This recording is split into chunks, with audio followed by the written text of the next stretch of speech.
بسم الله الرحمن الرحيم. يسبح لله ما في السماوات وما في الأرض الملك القدوس العزيز الحكيم.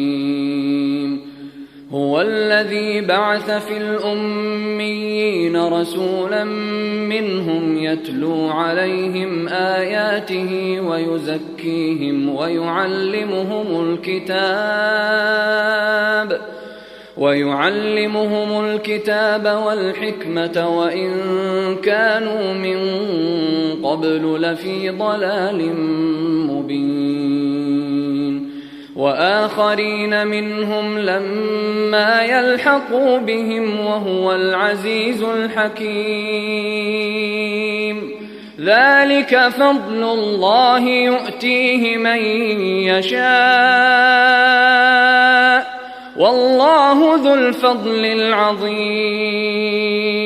مثل الذين حملوا التوراة ثم لم يحملوها كمثل الحمار يحمل أسفارا بئس مثل القوم الذين كذبوا بآيات الله والله لا يهدي القوم الظالمين.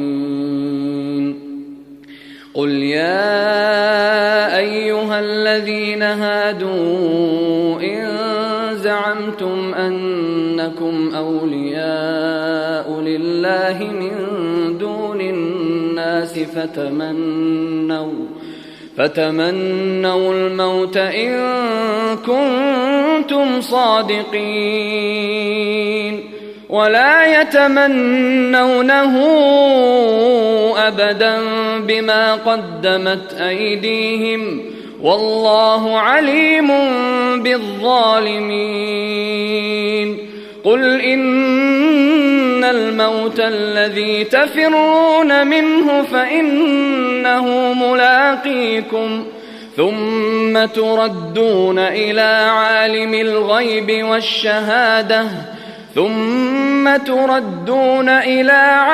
الغيب والشهادة فينبئكم بما كنتم تعملون. يا أيها الذين آمنوا إذا نودي للصلاة من يوم الجمعة فاسعوا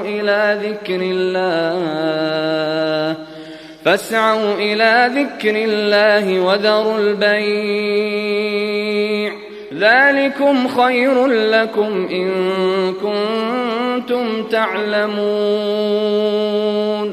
فإذا قضيت الصلاة فانتشروا في الأرض وابتغوا من فضل الله واذكروا الله كثيرا لعلكم تفلحون.